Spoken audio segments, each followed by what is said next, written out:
Hola, friends! Argentina here with the game of Argentine Tango, and today we are looking at the range of possibilities within the iconic Cruzada. And the Cruzada is such an interesting figure specific to the Argentine tango, something that originated in about the 1910 to 1920. Originally, they danced in a side-by-side style, and then going around the corner, the follower had to cut the corner to catch up, to get in front of the leader. The really valuable thing about the Cruzada is that it creates a torsion or a wind-up energy that we can then play with. Exactly. So if you guys have been along with us for the journey for a while, you know that at the game of Tango, we love to take up an element and really take a look at all of the different range of possibilities within that element. So we're going to be exploring everything from timing and look to various exits and all kinds of fun that you can have with the basic Cruzada. Let's have some fun. So a good starting point would be, how do we get into it? And what are the ranges of ways of doing that? Right. So we've all, I'm assuming, been introduced to our 8-count basic, and that's a lot of ways that we are introduced to the Cruzada as dancers. And you were probably introduced to it just right on the straight time. 1, 2, 3, 4, all on the beat. We're just going along.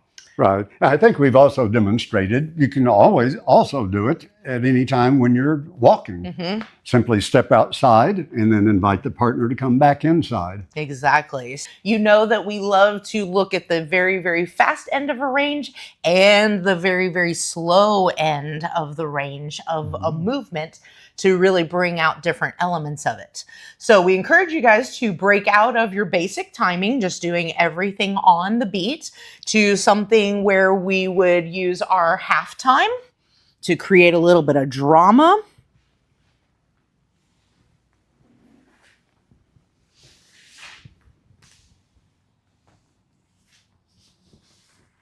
Really milking it. This is something that the follower can communicate to the partner by increasing the tone in the frame to let the partner know that I'm going to take a moment here. This is also something that the leader can lead the partner to do by also increasing the tone in the frame, perhaps even lowering into the movement a little bit more, encourages the follower to really take their time with that element. Right, a body conversation. Yes, exactly. So again, if the music is inspiring you, or even La Ronda has stopped progressing, right? This is a great way to still continue to do what you're doing, but take a little bit more time and give the classic Cruzada a different look. Right. And not only do we explore the speed, fast and slow, but also big and small. Mm-hmm. Generally, those will go together, slow and big, fast and small, but we can do them opposite depending on the space that's available to us. Exactly. And our own motivation. Exactly. So to pep it up a little bit, like Arjun mentioned, we might want to take a little bit of a smaller step. And what I feel from Arjun to help encourage me to do that is a little bit of an impulse into that movement. Mm-hmm. And perhaps a little more tone from me, too. Right, right. And again, encouraging your partner to come along with these changes, size of step helps do that. Well, if one Cruzada is fun, we could do more. Yeah. I mean, it seems like it would just be more fun the more we do them. So once you are in the Cruzada, I feel that followers, this is really our prerogative to initiate, that we can repeat the crossing motion that we're already in. For instance, once I am here in the Cruzada, as always, whenever I'm choosing to embellish or decorate, I want to give a little bit of tone again to the frame to my partner to say, hold on, give me a moment. And Arjun, of course, being a wonderful, responsive partner, he's going to actually give me that moment. So once I am here, I can just repeat that cross. We can actually move that cross around. The idea is to come up in elevation, Okay, create that tone and then leave those feet nice and tightly crossed. And it can be just something as simple as a right here.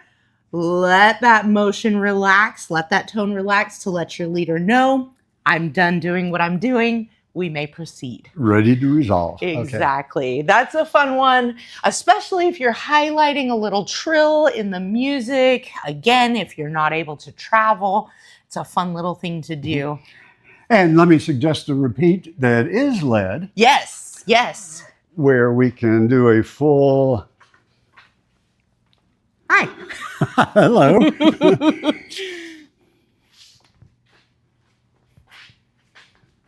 Yes, that is also a super fun one, especially when you have those driving, heavy beats in the music. Yeah. You can really ka-chunk, ka-chunk. Yeah. Yeah, exactly. And like Arjun said, this is very much led. And one of the things that I'm feeling from him is that the elevation stays low and it stays the same. A lot of times the resolution of something is coming back up to neutral. Right? So when the leader keeps the energy grounded through those movements, that tells me that we're not just walking out as we normally would. And one thing that helps me do that for my partner is to cross myself. You might have noticed I was doing back crosses. Yes. So by doing that, when we do a motion, it helps convey that motion to our partner, as well as it keeps me in that, as you say, that level, grounded approach. Exactly. Both the physical and the visual cues to those are very helpful, especially when you're dancing with somebody that perhaps you haven't gotten a chance to dance with that much. Oh. Repeats are also wonderful if your partner missed the lead for the first one, right? Giving them the opportunity to catch that lead and then make it successful. That makes everybody feel good. Yeah. So we've explored kind of the range of getting into our cruzada. We've explored making it really small and really big and repeating within the cruzada. Let's take a look at our range of possibilities exiting out of the cruzada. Indeed. And we know that there are basically three possibilities for our movements with respect to our partner. Mm-hmm. We can take an open step, and that can be anywhere in this range, almost 180 degrees. We can do a front crossing step where we cross in front of our partner's heavy leg, and that also can be almost, but a bit less, than 180 degrees, or a back crossing step. Let's see what each of those will look like.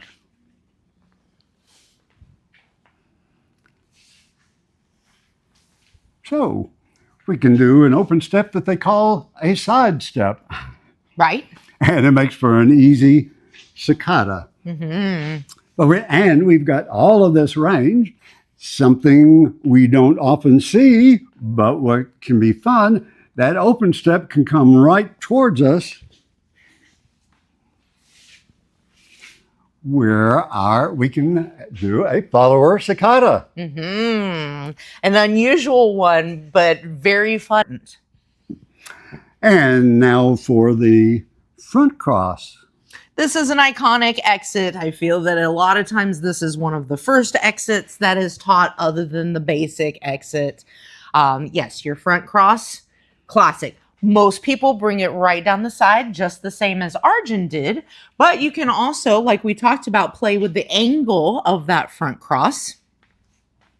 You can really angle it to where if you wanted to join in this movement going sideways, right? We can rotate that all the way around to feel more like a sideways movement than a forward movement. So, right. We could even, if we were in a Nuevo crowd. Absolutely. So fun. And then we also have plenty of opportunities to explore with our back cross coming out. This one is a little bit more unusual. So if you're looking for something unique, this is fun to play with there because we have a different unwind from that movement than we typically do. Yes. So continuing to explore the range of possibilities on exiting the Cruzada, we're moving into our more advanced material. So if you are comfortable already exploring how to manipulate your partner's free leg through your movement as a leader, these next few options will give you room to continue to play with that idea. The first one is our fake out Cruzada. This is Fake out? fun, yeah.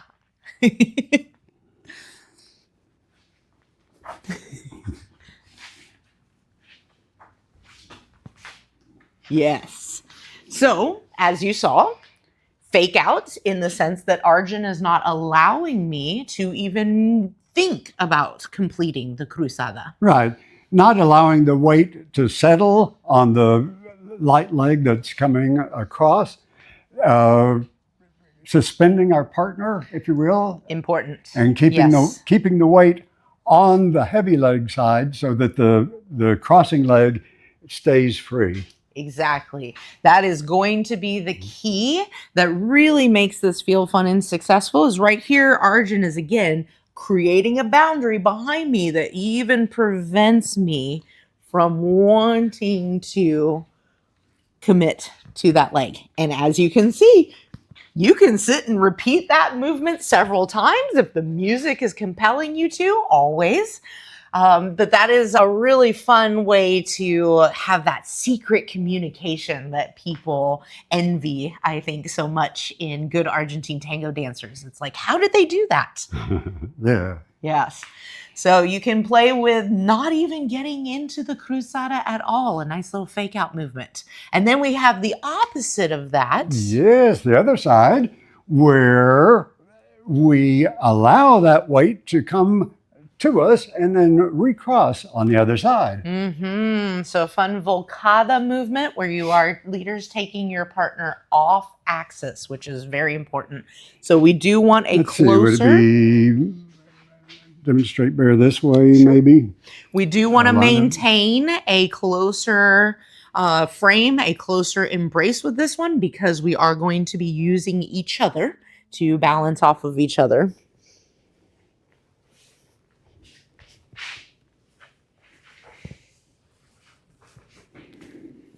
So we can create just a simple single movement, fun. And again, we have a range of possibilities where we can do multiple.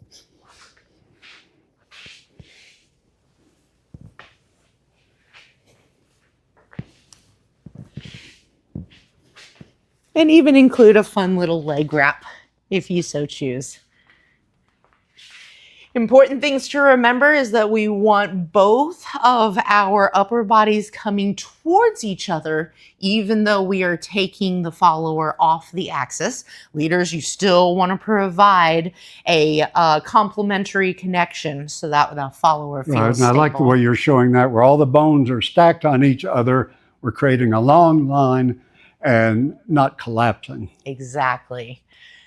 If we've got all of these crosses all to the hand side, Yes.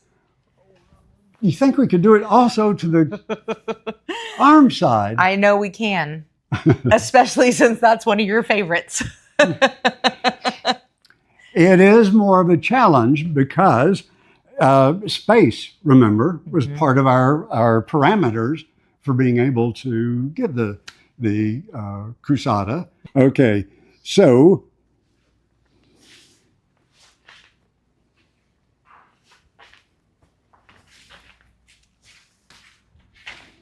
yes. Yes. So one of the things that facilitates it for me is, remember, if the leader does a certain move, the follower will feel that impetus to mirror or match that same movement. And we can also use a bit of thigh-to-thigh impulse to encourage the cross. Exactly. Again, because this is unusual, all of the tools that you can access to make this successful, let's use them. As you also notice, we demonstrated in a more open frame, which allows me as the follower to utilize the visual tool of being able to see what it is that Arjun is leading. And by repeating the movement, if I do miss it the first time because I was taken by surprise, then Arjun has given me the opportunity to catch that on the next one. We hope that you've had as much fun as we have today exploring the range of possibilities for our iconic Cruzada that we tend to dance the same way every single time. We hope that we've inspired you to explore lots of different ways to make that unique and musical each and every time. As always, stick around. We're going to be demonstrating all of these to music coming up. And we look forward to seeing you on our next Range of Possibilities video. Until then, abrazos.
Si al saber que te perdía, si sentí que te quería, ¿cómo te dejé partir? Si al partir tú te llevaste a mi alma hecha pedazos y a mí nada me dejaste para no sufrir así. Hoy que el tiempo ya ha pasado y que solo me ha dejado amargura y dolor, yo quisiera verte un día y tan solo demostrarte cómo vivo desde entonces sin consuelo y sin amor.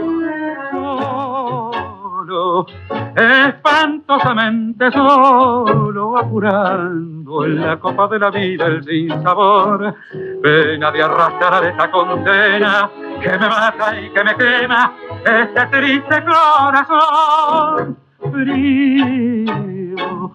De sentir adentro mío primaveras perdidas y que ya no volverán.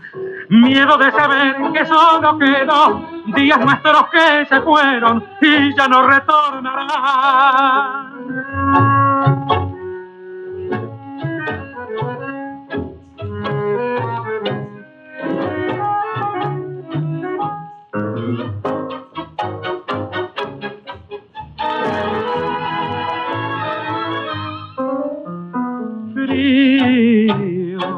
De sentir adentro mío primaveras perdidas y que ya no volverán.